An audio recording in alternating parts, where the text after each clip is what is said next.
بسم اللہ الرحمن الرحیم اللہم صلی علی سیدنا و مولانا محمد وبارک وسلم وصلی علیہ۔ باب خروج النساء الی البراز۔ حدثنا یحیی بن بکیر قال حدثنا اللیث قال حدثنی عقیل عن ابن شہاب عن عروۃ عن عائشۃ ان ازواج النبی صلی اللہ علیہ وسلم کن یخرجن باللیل اذا تبرزنا الى المناصع وهي سعید افیہ وکان عمر رضی اللہ تعالی عنہ یقول للنبی صلی اللہ علیہ وسلم احجب نساءک فلم یکن رسول اللہ صلی اللہ علیہ وسلم یفعل فخرجت سودۃ بنت زمعۃ زوج النبی صلی اللہ علیہ وسلم لیلۃ من اللیالی عشاء وکانت امرأۃ طویلۃ فناداها عمر الا قد عرفناک یا سودۃ حرصا علی ان ينزل الحجاب فانزل اللہ الحجاب۔ الجامع الصحیح للبخاری کتاب الوضوء 13واں باب ہے باب خروج النساء الی البراز، عورتوں کا کھلے میدان کی طرف قضائے حاجت کے لیے جانا، اسے کہا گیا ہے خروج النساء الی البراز، براز کھلی جگہ کی طرف جانا، اور یہ کنایا کے الفاظ ہیں۔ اس کا مطلب کھلی طرف چلے جانا، جیسے فضا میں چلا جانا، خلا میں چلا جانا، یا یوں سمجھا جائے کہ تخلیہ اختیار کرنا، یہ سارے کنائے ہیں کہ رفع حاجت کو اختیار کرنا۔ ایسے الفاظ، ایسے کلمات جو گہرے قسم کے ہوں وہ استعمال کیے جاتے ہیں تاکہ وہ الفاظ استعمال کرنے سے اجنبیت سی پیدا نہ ہو ماحول میں۔ اس لیے یہاں پر فرمایا کہ عورتوں کا براز کی طرف جانا یعنی کھلے میدان کی طرف چلے جانا، اور کنایا کیا گیا ہے کہ اس سے اپنی حاجت کو قضائے حاجت کرنا، قضائے حاجت اس سے مراد ہے۔ دیکھیے پہلے گھروں کے اندر لیٹرینیں بنی ہوئی نہیں تھیں، بیت الخلاء نہیں تھے، کیا مرد کیا عورتیں سارے کے سارے کھلی ہوا میں، کھلی فضا میں دور نکل جاتے، بس اتنا سا پردہ ہوتا تھا کہ لوگ دور ہو جاتے اور یہ لوگوں سے دور ہو جاتے اور اپنی قضائے حاجت کر لیتے، بس اتنا سا کام تھا۔ حضور علیہ الصلوۃ والتسلیم کی ازواج مطہرات وہ اپنے قوم کے دستور کے مطابق یہ بھی اسی طرح سے جاتی۔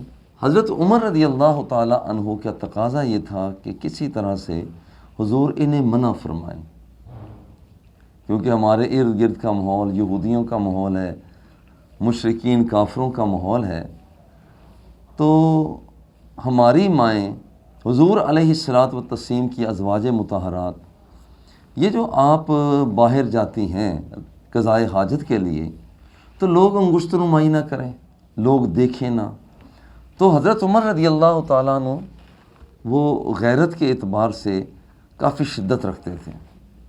ایک مرتبہ، دو مرتبہ، کئی مرتبہ حضور سے عرض کیا، مگر حضور تو خاموش تھے۔ سب نے مطالبہ تو حضور ہی کو کرنا ہے، مگر حضور خاموش تھے کہ ابھی تک حضور علیہ الصلوۃ والتسلیم آپ کو کوئی رب ذوالجلال کی طرف سے سگنل ملا نہیں تھا، اس لیے یہاں پر آپ خاموش تھے۔ تو بعد میں یہ اشارہ ملا کہ ٹھیک ہے اپنے گھر کے اندر رہ کر، پھر اس کے بعد لیٹرینیں بیت الخلاء گھروں میں بننا شروع ہوئے، ورنہ پہلے نہیں تھے۔ حضرت عمر رضی اللہ تعالی عنہ آپ کی خواہشات کے مطابق جو اللہ جل جلالہ نے احکام، کئی چیزیں آپ کی خواہش پیدا ہوئی اور رب ذوالجلال نے ان کا اظہار فرما دیا، کئی قرآنی آیات، کئی مسائل، کئی معاملات، کہ رب ذوالجلال کی بارگاہ میں حضرت عمر رضی اللہ تعالی عنہ کی اتنی مقبولیت تھی کہ حضور علیہ الصلوۃ والتسلیم کی ازواج یخرجنا باللیل، رات کے وقت نکلتی، اذا تبرزنا، جس وقت وہ نکلتی جاتی کہاں پر، الی المناصع، یعنی جس جگہ جا کر قضائے حاجت کے لیے تخلیہ کیا جاتا وہاں پر آپ چلی جایا کرتی تھی۔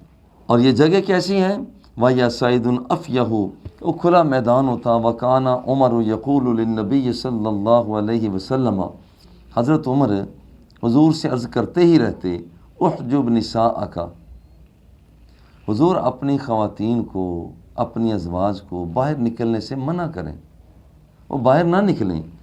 فلم یکن رسول اللہ صلی اللہ علیہ وسلم یفعل، مگر حضور علیہ الصلاۃ والتسلیم تو ایسا ابھی نہ فرماتے تھے، چونکہ حضور علیہ الصلاۃ والتسلیم تو منتظر تھے کہ رب ذوالجلال کا حکم کیا آتا ہے۔ اسی دوران فخرجت سودۃ بنت زمعہ، حضور علیہ الصلاۃ والتسلیم کی زوجہ پاک ہماری اماں جی سیدہ سودا رضی اللہ تعالی عنہا، یہ رات کے وقت باہر تشریف لے گئیں۔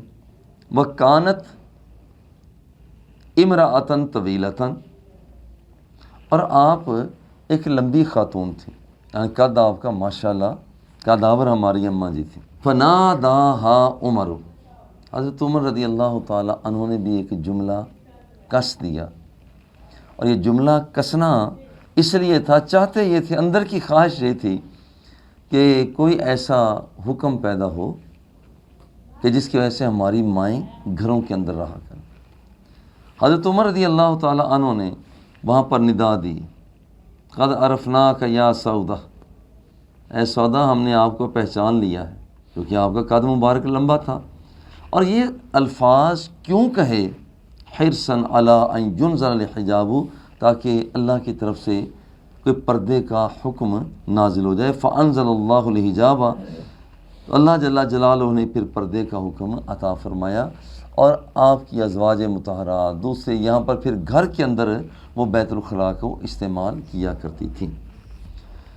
حدثنا زکریا قال حدثنا ابو اسامہ عن ہشام بن عروہ عن ابیہ عن عائشہ عن النبی صلی اللہ علیہ وسلم قال قد اذن لکن ان تخرجن فی حاجتکن، قال ہشام یعنی براز، قد اذن اس کا مطلب ہے قد اذن لکن، تمہارے لیے حضور علیہ الصلوۃ والتسلیم نے ارشاد فرمایا قد اذن لکن، اب یہاں پر تمہارے لیے اب اجازت مل چکی ہے، تمہیں اجازت دے دی گئی ہے، تمہیں حکم دے دیا گیا ہے، ان تخرجن فی حاجتکن، قال ہشام یعنی براز، کہ یہاں پر تم اپنے بول و براز کے لیے، رفع حاجت کے لیے باہر جا سکتی ہو۔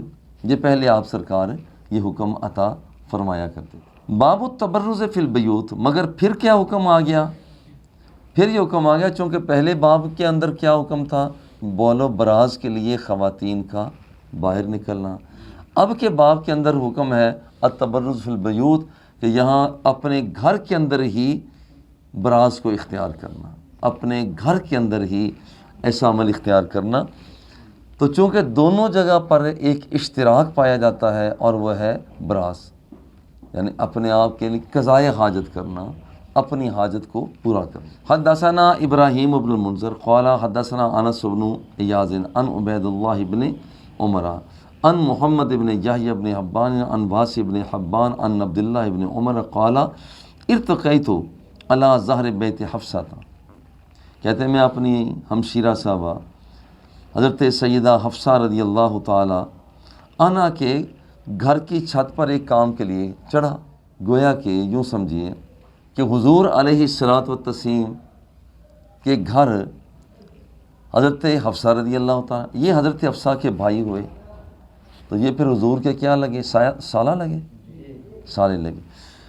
تو یہ گویا کہ یہاں پر آپ اپنے گھر میں، آپ اپنے بہنوئی کے گھر میں آئے ہوئے ہیں، یہ بہنوئی کا گھر بنے گا، اپنے بہنوئی کے گھر میں آئے ہوئے ہیں، لباس حاجتی فرأیت رسول اللہ صلی اللہ علیہ وسلم یقضی حاجتہ، کہتا ہے کہ میں نے حضور علیہ الصلوۃ والتسلیم کو دیکھا یقضی حاجتہ، کہ اپنی حاجت کو پورا کر رہے تھے، مستدبر القبلۃ، اور آپ کا وہ چہرہ مبارک جو تھا وہ تھا شام کی طرف، اور پشت تھی قبلہ شریف کی طرف۔ لیجئے مولانا، یہی وہ حدیث ہے یا آنے والی حضرت ابن عمر رضی اللہ تعالیٰ عنہ سے، کہ جس سے بعض لوگوں نے یہ استدلال کر لیا کہ بلڈنگ بنی ہوئی ہو، بیت الخلاء لیٹرین بنی ہوئی ہو، تو اس کے اندر اگر کوئی آدمی بیٹھا ہے تو اس کا استقبال یا استدبار قبلہ ہو جائے تو کوئی حرج کی بات نہیں، بلکہ آپ نے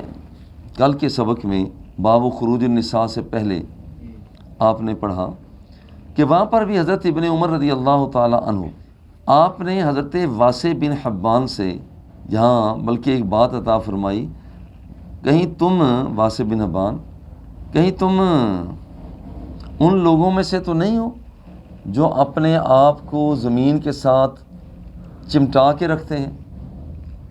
یعنی مرد حضرات تو وہ اپنے آپ کو جیسے ہم سجدہ کرتے ہیں، سجدے کی حالت میں بلندی کے ساتھ ہوتا ہے کہ یہاں پر آدمی کا پیچھے والا حصہ بلند ہوتا ہے۔ کچھ لوگ ایسے تھے تو یہ سمجھتے تھے کہ شاید اپنے آپ کو زمین کے ساتھ چمٹا کر نماز پڑھنا یہ سنت ہے، جیسی عورتیں پڑھتی ہیں۔ حضرت عمر رضی اللہ تعالی عنہ آپ نے حضرت واسع بن حبان سے فرمایا تم کہیں ان لوگوں سے تو نہیں؟ اپنے شاگرد سے فرما رہے ہیں نا۔ اصل مقصد یہ تھا کہ کہیں تم ان لوگوں میں سے تو نہیں جیسے وہ لوگ اپنے جسم کو زمین کے ساتھ چمٹا کر سجدہ کرنے کو سنت سمجھتے ہیں، کہیں تم بھی بیت اللہ شریف کی طرف رخ نہ کرنے کو یا پشت نہ کرنے کو سنت تو نہیں سمجھتے؟ مطلب یہ تھا کہ بیت الخلاء میں بلڈنگ بنی ہوئی ہے تو وہاں تو رخ کیا جا سکتا ہے۔ حضرت عمر کا بھی نظریہ یہی تھا، ابن عمر کا نظریہ رضی اللہ تعالی عنہ۔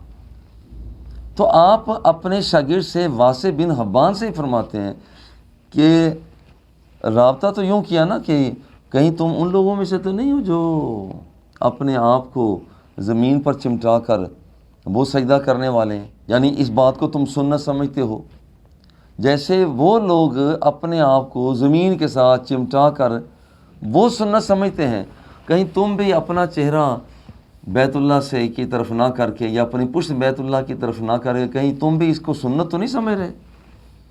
مطلب یہ تھا کہ یہ کوئی سنت نہیں ہے، بلکہ چہرہ کیا جا سکتا ہے، استقبال استدبار کیا جا سکتا ہے۔ مگر یہ حضرت ابن عمر رضی اللہ تعالیٰ عنہ ہیں کہ جو یہ فرما رہے ہیں، جبکہ یہاں پر اس کے بہت سے جوابات بھی دیے گئے ہوں۔ ہو سکتا ہے کہ یہ نہج آنے سے پہلے حضور علیہ الصلاۃ والتسلیم نے نہج آنے سے پہلے یہ عمل کیا ہو، یعنی وہاں پر جو آپ کی پشت حضور علیہ الصلاۃ والتسلیم کی پشت وہ تھی قبلہ شریف کی طرف، چہرہ تھا بیت المقدس کی طرف، جیسے میں نے عرض کیا یا 90 درجے کے زاویے پر بیت اللہ شریف، اور تھوڑے سے ڈگری چھوڑ کر مدینہ منورہ سے آگے چلے جائیں شمال کی طرف تو بیت المقدس۔ تو بیت المقدس جس وقت مدینہ شریف میں کوئی شخص اپنا چہرہ بیت المقدس کی طرف کرتا ہے تو پشت کدھر ہوتی ہے؟ وہ قبلہ شریف کی طرف ہوتی ہے۔ حضرت ابن عمر کہتے ہیں میں نے خود حضور کو دیکھا ہے کہ بیت الخلاء میں تھے، سیدہ حفصہ کے گھر میں تھے، تو آپ کا چہرہ پاک تھا ملک شام کی طرف بیت المقدس کی طرف، تو پھر پشت تھی قبلہ شریف کی طرف۔ اس کا مطلب ہے کہ پشت کی جا سکتی ہے، چہرہ کیا جا سکتا ہے قبلہ کی طرف، بشرطے کہ بندہ بلڈنگ میں ہو۔ تو اس کا جواب یہ دیا جاتا ہے ہو سکتا ہے کہ ابھی استقبال قبلہ اور استدبار قبلہ کو جو مکروہ کہا گیا ہے وہ نہج آئی ہے، ہو سکتا ہے کہ ابھی تک نہج کا حکم نہ آیا ہو، حضرت ابن عمر نے اس وقت دیکھا ہو۔ اور ایک اور بھی جواب ہے، ہو سکتا ہے کہ سرکار کی کوئی مجبوری ہو۔ بھئی دیکھیے نا، بیٹھ کر پیشاب کرنا چاہیے نا۔ آپ نے روایات میں پڑھا کہ حضور علیہ الصلوۃ والتسلیم تشریف لائے عطا سباتۃ قوم، حضور علیہ الصلوۃ والتسلیم ایک روڑی کے ایک مقام کی جگہ پر افبالا قائمن، حضور نے کھڑے ہو کر پیشاب فرمایا، حالانکہ عمومی دفعہ کیا ہے؟ بیٹھ کر پیشاب کرنا، مگر یہاں پر کیا ہے کہ آپ نے کھڑے ہو کر پیشاب فرمایا کیونکہ آپ کے گھٹنوں میں تکلیف تھی، تکلیف کی وجہ سے آپ بیٹھ نہیں سکیں۔ یا دیکھیے عمومی تو ہے نا قوموا للہ قانتین کہ کھڑے ہو کر نماز پڑھو، مگر مجبوری ایک ہوئی کہ حضور علیہ الصلوۃ والتسلیم نے زندگی کے آخری حصے میں جس وقت آپ سواری سے نیچے گر گئے تھے تو زخمی ہو گئے تھے، تو آپ حضور علیہ الصلوۃ والتسلیم تشریف فرما تھے، باقی صحابہ کرام آ کے پیچھے کھڑے ہوئے تھے، تو دیکھیے آپ نے نماز، سرکار نے نماز بیٹھ کر پڑھائی ہے۔ اسی طرح سے یہاں پر عمومی قاعدہ یہ ہے کہ بیٹھ کر کھاؤ پیو، مگر بعض اوقات کیا ہے کہ یہاں پر بیٹھنے کی جگہ مناسب نہ ہو، یا جب آپ زمزم شریف پیتے ہیں تو پھر اس وقت کھڑے ہو کر کرتے ہیں، تو ہو سکتا ہے کہ یہ حضور علیہ الصلوۃ والتسلیم کو کچھ تکلیف ہو، نمبر 1 نہائش سے پہلے کا واقعہ ہو جو ابن عمر نے دیکھا، نمبر 2 کہ حضور علیہ الصلوۃ والتسلیم کی کوئی مجبوری ہو کہ آپ رخ طابہ آپ نے بیت المقدس کی طرف کیا ہوا، اور ہو سکتا ہے، اور یہ بھی تیسرا ہو سکتا ہے کہ ہو سکتا ہے کہ حضرت ابن عمر نے محسوس یہی کیا ہو کہ حضور رفع حاجت فرما رہے ہیں، مگر ابھی تک آپ سرکار سیٹ ہو رہے ہوں، جیسا نا کہ ایک بندہ سیٹ میٹ ہونے سے پہلے وہ ایک طرف رخ کرتا ہے، مگر اس کا اصل تو وہ رخ نہیں ہوتا، بلکہ اصل رخ کیا ہوتا ہے؟ اصل رخ کوئی دوسرا ہوتا ہے۔ یہ کتنی مرتبہ ہے کہ ایک آدمی یہاں پر بیٹھنے سے پہلے اپنی حالت ایک رکھتا ہے، لیکن جب بیٹھتا ہے تو اور طرح سے بیٹھتا ہے۔ لیکن صوفے پر آج کل بیٹھتے ہیں، مثال کے طور پر بیٹھتے ہیں، مگر بعد میں تھوڑی ہی دیر کے بعد ایک آدمی ہاتھ اوپر رکھ لیتا ہے، ٹانگ پر ٹانگ رکھ لیتا ہے۔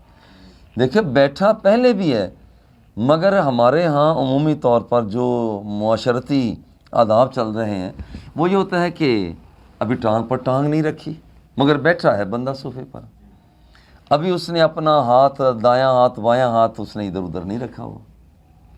تو ہمارے یہ تہذیبی معاشرتی مسائل معاملات میں آداب میں یہ بات چلتی ہے، حالانکہ بندہ بیٹھا ہوا ہے لیکن اسے بیٹھنا کسی اور پوزیشن میں ہے، یہ اس طرح انداز میں نہیں بیٹھنا۔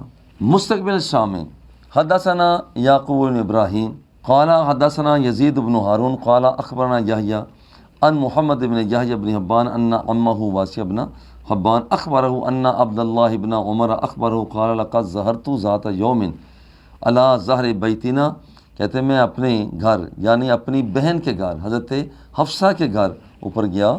دیکھیے یہاں پر گھر ہے حضرت حفصہ کا، لیکن فرما کیا رہے ہیں؟ علی ظہر بیتنا، ہم اپنے گھر کی چھت پر گئے، حالانکہ وہ مکان تو آپ کی بہن کا ہے، مگر کسی اور کا ہو تو انتساب اپنی طرف بھی کیا جا سکتا ہے۔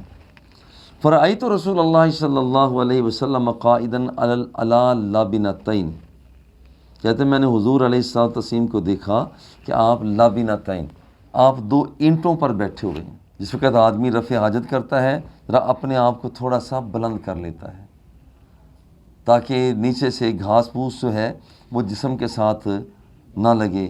دوسرا یہ ہے کہ وہاں پر وہ بول و براز جو ہے وہ اس کی چھینٹیں نہ اڑیں، اور اس طریقہ سے حضور علیہ الصلوۃ والتسلیم 2 اینٹوں پر بیٹھے ہوئے مستقبل بیت المقدس، اور حضور نے بیت المقدس کی طرف یہ چہرہ پاک کیا ہوا تھا۔ باب الاستنجاء بالماء، پانی کے ساتھ استنجا کرنا۔ یہ ہم بہت ایک غلطی کرتے ہیں ہمارے بچے، بھئی کدھر میں ذرا استنجا کر کے آیا، لفظ سنا ہوگا آپ نے استنجا، تو وہ تے پر زبر پڑھتے ہیں، بھئی کدھر جا رہے ہیں؟ استنجا کرنا، بلکہ استنجا بھی نہیں، استنجا کرنے جا رہا ہوں، یہ عموماً کہا جاتا، لیکن استنجا نہیں ہوتا، استنجا، میں استنجا کرنے جا رہا ہوں۔ اچھا استنجا ہے کیا؟ استنجا ہے کہ مخرج سے پلیدی کو ہٹانا، قبل ہے دبر ہے، مخرج سے پلیدی کو ہٹانا، اس کا نام ہے استنجا۔ اور یہاں پر ڈھیلے کے ساتھ بھی کیا جا سکتا ہے، یا جو چیزیں ڈھیلے کی جگہ قائم مقام ہوتی ہیں ان کے ساتھ بھی کیا جا سکتا ہے، جیسے آج کل ہمارے ہاں یہ ٹیشو پیپر چل پڑے ہیں، لیکن کاغذ کے ساتھ ہم نہیں کر سکتے، ٹیشو پیپر کے ساتھ کر سکتے ہیں۔ جس کاغذ پر تحریر کی جا سکتی ہے اس کے احترام کا تقاضا یہ ہے، اس کے ساتھ ہم استنجا نہیں کر سکتے۔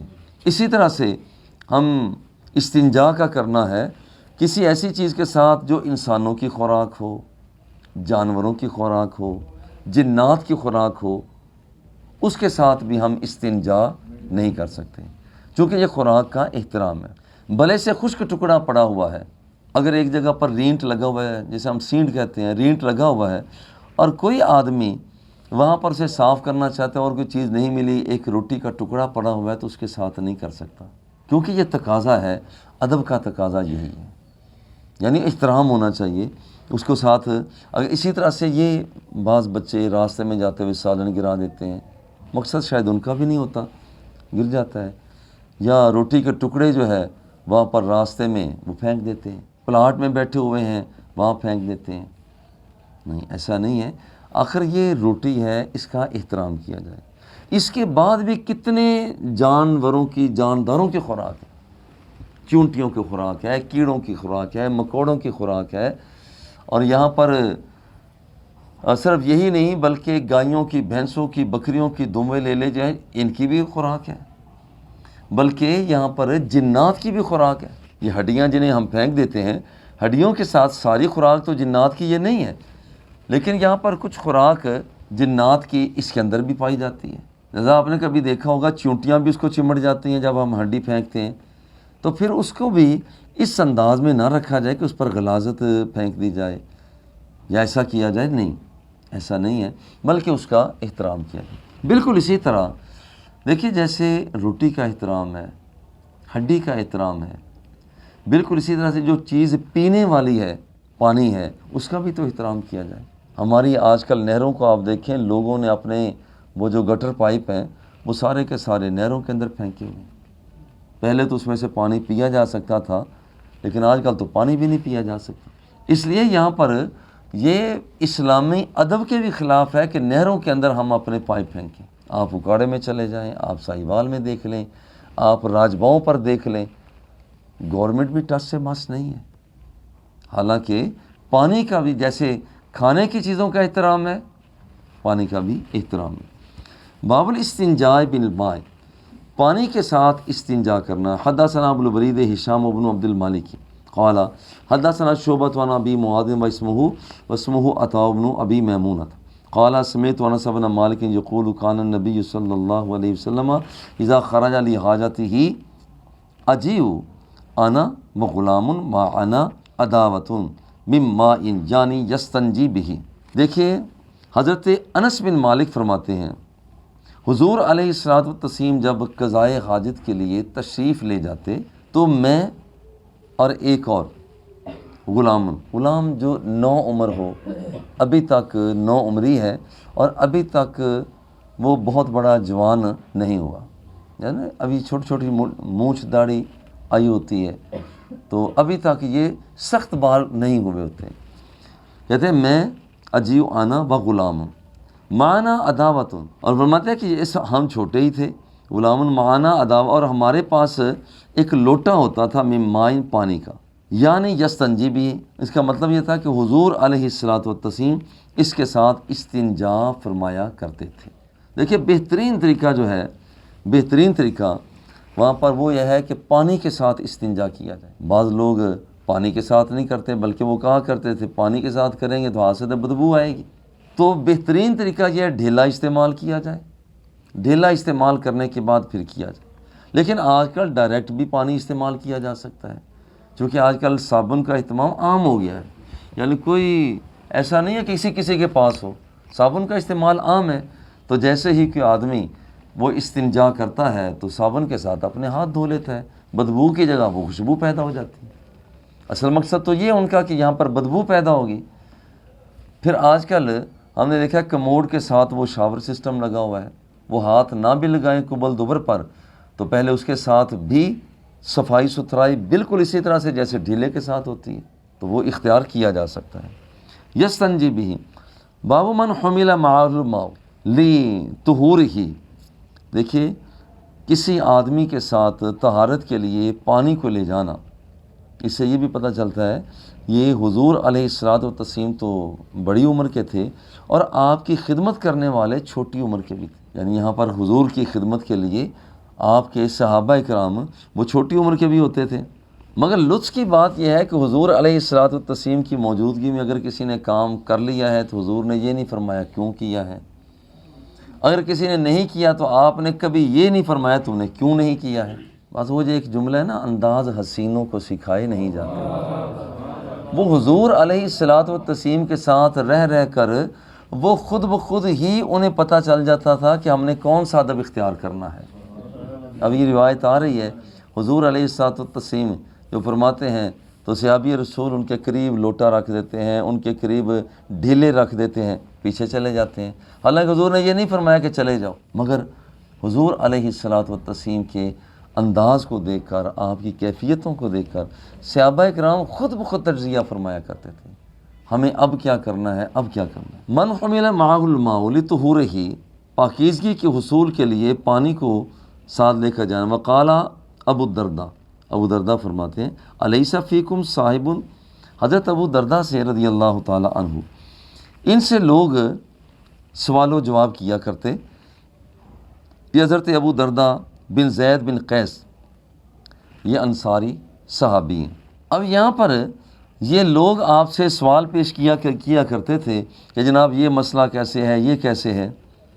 آپ ان کے جواب عطا فرمایا کرتے. آپ نے ایک مرتبہ فرمایا یار تم مجھ سے جو پوچھتے ہو، اب یہاں پر قال لهم حين يسألونه مسائل اے لما لا تسألون من عبد الله ابن مسعود هو بينكم لا تحتاجون على مع وجوده الى مثلي. حضرت ابو الدرداء نے فرمایا یار تم جو مجھ سے سوال جواب کر رہے ہو تو ذرا یہ بتاؤ نا کہ تمہارے پاس وہ بندہ جو حضور علیہ الصلاۃ والتسلیم کے نالین کو اٹھایا کرتے تھے، کیا وہ یہاں موجود نہیں ہے؟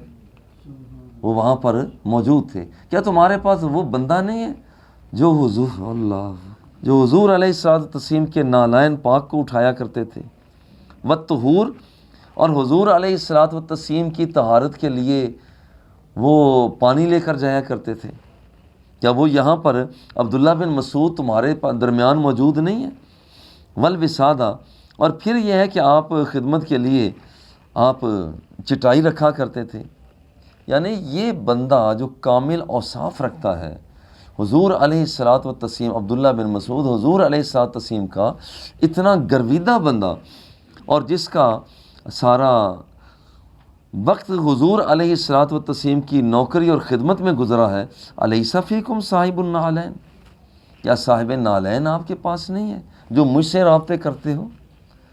کیا حضور علیہ الصلاۃ والتسلیم کا برتن لے کر جانے والا، طہارت کا برتن لے کر جانے والا وہ بندہ ابن مسعود یہاں پر موجود نہیں ہے؟ پھر یہ ہے کہ جو حضور علیہ الصلاۃ والتسلیم کی خدمت کے لیے یہ کام کیا کرتے، وہ جب بندہ وہ موجود ہے تو پھر مجھ سے پوچھنے کی کیا ضرورت ہے؟ دیکھیں یہ صحابہ کرام کا ایک دوسرے کو ترجیح دینا ہے. اور اللہ کا بھی حکم یہ ہے نا یوسرون علی انفسہم ولو کان بہم خصاصہ. بعض بندوں کو بھوک اپنی تو بہت لگی ہوتی ہے مگر وہ ترجیح دوسرے کو دیتے ہیں. اسی طرح سے دیکھیے وہاں اس زمانے کا آج کا فرق کتنا ہو گیا. اس زمانے میں کیا کرتے ہیں، یار میں جب موجود ہوں مجھ سے کیوں نہیں پوچھتے؟ آپ ادھر جو جاتے ہو مجھ سے پوچھو. تم حد ہو گئی ہے. علاقے کا بندہ میں ہوں، مولانا صاحب میں ہوں، خطیب اعظم میں ہوں، مفتی صاحب میں ہوں. یہ ہمارا دور ہے. وہ دور کیا تھا، یار تم مجھ سے پوچھتے ہو، مفتی صاحب تمہارے پاس موجود ہے. یار تم مجھ سے پوچھتے ہو، حضور علیہ الصلاۃ والتسلیم کے مصلی بردار تمہارے پاس موجود ہیں. مجھ سے پوچھتے ہو حضور علیہ الصلاۃ والتسلیم آپ کا پانی، طہارت کا پانی لے جانے والے تو تمہارے پاس موجود ہیں. سرکار دو سرا کے پاپوش مبارک اٹھا کر آگے جانے والے تمہارے پاس موجود ہیں. تو تم مجھ سے پوچھتے ہو، ان کے ہوتے ہوئے میری کیا ضرورت ہے؟ اور انداز یہی ہونا چاہیے. وہ کسی نے وہ خالی علم والے تھے، وہ بیٹھے ہوئے تھے تو ان سے کسی نے کہا کہ جناب آپ میں سے عالم کون ہے؟ پہلے نے کہا میں عالم ہوں. دوسرے نے جھٹک کر ہاتھ دھو گئی، عالم میں ہوں تو کون ہوتا ہے؟ تیسرا ہے سب نے ایک دوسرے کا انکار کیا، بھئی عالم میں ہوں. آخری نے کہا حد ہو گئی، تم بھولے پھر رہے، اصل عالم تو ہوں میں. دیکھو ایک انداز. یہ سطحی لوگ ہیں. اور پھر وہ لوگ جنہیں حقیقت کا ادراک ہوتا ہے، جب وہ بیٹھے ہوئے پھر اسی آدمی نے ذرا ٹیسٹنگ کے لیے پوچھا یہ آپ میں سے یہ بتاؤ عالم کون ہے؟ تو پہلا کہنے لگا یار یہ عالم ہے. انہوں نے کہا نہ توبہ بھئی میں عالم نہیں، عالم یہ ہے. وہ اس کو کہہ رہے ہیں، وہ اس کو کہہ رہے ہیں. کون ہے؟ اللہ بہتر جان. اس لیے اصل میں یہی ہے کہ اگر دیکھیں آپ نے 8-10 سال لگا لیے ہیں اللہ کے فضل و کرم سے، مگر یہ کبھی نہ کہیں یار عالم میں ہوں، مولانا میں ہوں، تو خام خواہ اس کے پاس جا کر پوچھتا ہے. نہیں، یہاں پر ٹھیک ہے یار آپ نے پوچھا، بڑی اچھی بات ہے. ہاں وہ بھئی جید عالم دین ہے، اور دوسروں کا وہ اعتراف کرنا چاہیے۔ حدثنا سلیمان بن حرب قال حدثنا شعبۃ عن عطاء بن ابی میمون قال سمعت انس یقول کان النبی صلی اللہ علیہ وسلم اذا خرج لحاجته، حضور علیہ الصلوۃ والتسلیم جس وقت اپنی حاجت کے لیے، قضائے حاجت کے لیے نکلا کرتے، فرماتے ہیں کہ میں اور ایک غلام تھے، نوعمر تھے، وہ ہم حضور علیہ الصلوۃ والتسلیم کا وہ لوٹا جو پانی والا ہوتا تھا ہم لے کر جایا کرتے۔ اسی طرح سے باب حمل الانازۃ مع الماء فی الاستنجاء، دیکھیے استنجا کرنے میں پانی کو لے کر جانا اور انازہ کو لے کر جانا۔ بھئی انازہ کیا ہے؟ انازہ اسے کہا جاتا ہے وہ لاٹھی سے ذرا لمبا ہوتا ہے، اور وہ جو نیزہ ہوتا ہے، نیزہ تھوڑا سا اور لمبا ہوتا ہے، نیزے سے ذرا کم ہوتا ہے، یعنی جو عمومی طور پر لاٹھی استعمال کی جاتی اس سے تھوڑا سا وہ لمبا ہوا کرتا تھا، اور نیزہ جو ہے اس سے تھوڑا سا کم ہوا، اور اس کے آگے وہ لوہا لگا ہوتا۔ جیسے آج کل آپ ذرا غور کریں تو یہاں پر آج کل بھی وہ جو چھڑیاں لاٹھیاں ہوتی ہیں تھوڑی سی زیادہ ہوتی ہیں، تو اس کے سامنے ایک وہ نکیلا سا جیسے کیل ہوتا ہے وہ لگا ہوتا ہے، تو یہ آج کل بھی انازہ، اور یہ صحابہ کرام اپنے پاس رکھتے، حضور خود اپنے پاس رکھا کرتے۔ کئی وجوہ تھیں، رکھنے کی وجہ یہ تھی کہ موذی جانوروں سے بچا جا سکے، جس کا مطلب ہے کہ اپنی حفاظت کے لیے ایسی چیزوں کو رکھنا توکل کے خلاف نہیں ہے۔ آپ نے دیکھا ہوگا نا، جب کوئی عالم دین اپنے پاس ریوالور رکھ لیتا ہے، اس کے پاس کوئی اور بندوق پستول ریوالور کلاشن کوف ہو جاتی ہے، یار یہ دیکھو اس کا توکل ہی نہیں ہے۔ بھائی یہ توکل کی شک نہیں ہے، کوئی شک نہیں ہے، لیکن ہر بندہ اس سطح تک نہیں پہنچا ہوتا۔ اگر کوئی آدمی اپنے پاس اپنی حفاظت کے لیے، میں پچھلے دنوں ایک جگہ گیا ہوں تو وہاں پر جب میں بیٹھ گیا ہوں تو میں نے دیکھا کہ وہ تو بندوقوں پستولوں والے اندر بیٹھے ہوئے ہیں گاڑی کے۔ میں کیا یہ بھی کیا بھی کہ جی اصل میں یہ جو بندہ ڈرائیو کر رہا ہے اس کی بہت بڑی دشمنی ہے۔ تو میں سوچ رہا تھا جلت جلال تو آئی بلا کٹا، میں کسی طرح سے اس جگہ پہنچ جاؤں، کیا پتہ کسی کا کہ وہ نشانہ اسے کرے اور دھر رگڑا کسی اور کا بھی ساتھ ہو جائے۔ تو یہ اپنی حفاظت کے لیے اگر کوئی اپنے ساتھ رکھتا ہے، دیکھیے انازہ ساتھ رکھا جاتا، یہ لاٹھی تھی، ایسی عصا تھی کہ اس کے سامنے نوکیلی چیز بھی لگی ہوئی تھی۔ تو دوسری بات یہ ہے کہ پیشاب کرنے کے لیے لوگ باہر جاتے تو انازہ ساتھ لے جاتے، جہاں پیشاب ہونا ہوتا ہے وہاں تھوڑا سا سے کھدائی کر دیتے تاکہ پیشاب کی دھار جو ہے وہ اس جگہ پر جو بل سی بنا دی ہے اس میں چلے جائے تاکہ چھینٹے نہ اڑیں، اس لیے بھی ہوتا تھا۔ وہ جنگلی جانوروں سے حفاظت کے لیے بھی ایسا ہوا کرتا۔ تو فرمایا کہ یہاں پر انشوبت الانازہ اسن علیہ زحا یا زجا، اس کے سامنے جو چیز لگی ہوئی تھی وہاں پر وہ چیز لگی ہوئی وہ نوکیلی چیز تھی، اور نوکیلی چیز کی وجہ سے وہاں پر اسے لیا جاتا تاکہ وہ ایک سوراخ سا بن جائے یا جانوروں سے حفاظت ہو جائے۔ دیکھیے دائیں ہاتھ کا استنجا کے لیے دائیں ہاتھ کا استعمال نہیں کرنا چاہیے، کیونکہ جو شرافت والے کام ہیں وہ دائیں ہاتھ سے کیے جاتے ہیں۔ السلام علیکم دائیں ہاتھ سے لیا جاتا ہے، وہاں پر کوئی آدمی کھانا کھاتا ہے تو وہ دائیں ہاتھ سے کھانا کھاتا ہے، تو دائیں ہاتھ کتابت کرتا ہے تو دائیں ہاتھ سے کتابت کرتا ہے۔ جو اعلیٰ درجے کے کام ہیں وہ دائیں ہاتھ سے باہر صورت کرتا ہے۔ اگر استنشاق کرتا ہے، مضمضہ کلی کرتا ہے، ناک میں پانی ڈالتا ہے تو پہلے دائیں ہاتھ سے لیتا ہے۔ اسی طرح سے اگر پانی کم ہے یا زیادہ بھی ہو صحیح تو ایک چلو میں جو چلو پہلے استعمال کرتا ہے وہ دائیں ہاتھ کا کرتا ہے، پھر اس کے ساتھ بائیں ہاتھ ملا کر پھر چہرے پر ڈالتا ہے۔ غرض یہ ہے کہ دائیں ہاتھ کی شرافت یہ مسلم ہے۔ جب دائیں ہاتھ کی شرافت مسلم ہے تو ایسے حالات میں دائیں ہاتھ کا استعمال استنجا کے لیے نہیں کیا جا سکتا۔ اسی طرح سے ہر وہ کام جو یہاں پر ایسا ہو جو نامناسب ہو وہ دائیں ہاتھ سے نہ کیا جائے۔ بھی دیکھیے ذرا اسی طرح سے دائیں ہاتھ سے سلام لینا ہے تو اسے نہیں، اسی طرح سے انسانی اعضاء انسانی اعضاء جن سے ہم شرافت والے سمجھتے ہیں کہ شریفانہ کام وہ ان سے لیے جاتے ہیں، جیسے زبان ہے، منہ ہے، اسے یہاں پر ہم قرآن مقدس پڑھنے کے لیے استعمال کرتے ہیں، نماز پڑھنے کے لیے استعمال کرتے ہیں۔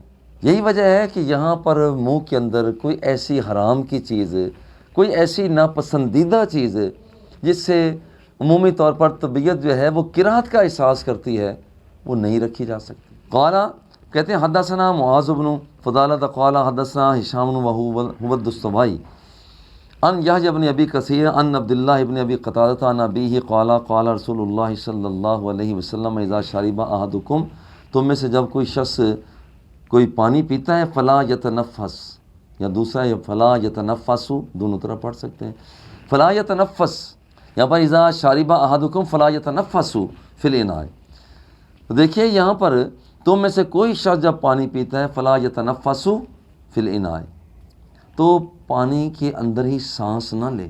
یہ بہیمانہ حرکت ہے، جس کا مطلب ہے کہ بہیمانہ حرکتوں سے انسان کو بچنا چاہیے۔ تو بہیمانہ حرکت، آپ کبھی گائے کو، بھینس کو دیکھیں، جب اس کے سامنے آپ نے ٹب رکھا ہوا ہے پانی کا، تو وہ ایسا نہیں ہے کہ یہاں پر پہلے منہ کو باہر کرے اور پھر سانس لے، بلکہ آپ دیکھیں کہ وہ اس کی سانس لینا ٹب کے اندر ہی ہوتا ہے، اور وہاں سے اتنا پھنکار ہوتی ہے کہ پانی بھی وہ ہلتا ہے، ادھر ادھر ہوتا ہے، جس کا مطلب ہے کہ اللہ جل جلالہ نے ہمیں انسان بنایا ہے تو چوپایوں کی عادات سے بچا جائے۔ اسی طرح سے چوپائے اپنے صنفی اشتعال میں آتے ہیں، تو ان کی انداز، وہ سونگھنا، چاٹنا، ایسے یہ ان کے اپنے ہوتے ہیں، مگر انسانوں کے لیے یہ چیزیں روا نہیں ہیں۔ کیوں؟ اس لیے کہ انسان کے اندر اور جانور کے اندر ایک فرق ہے۔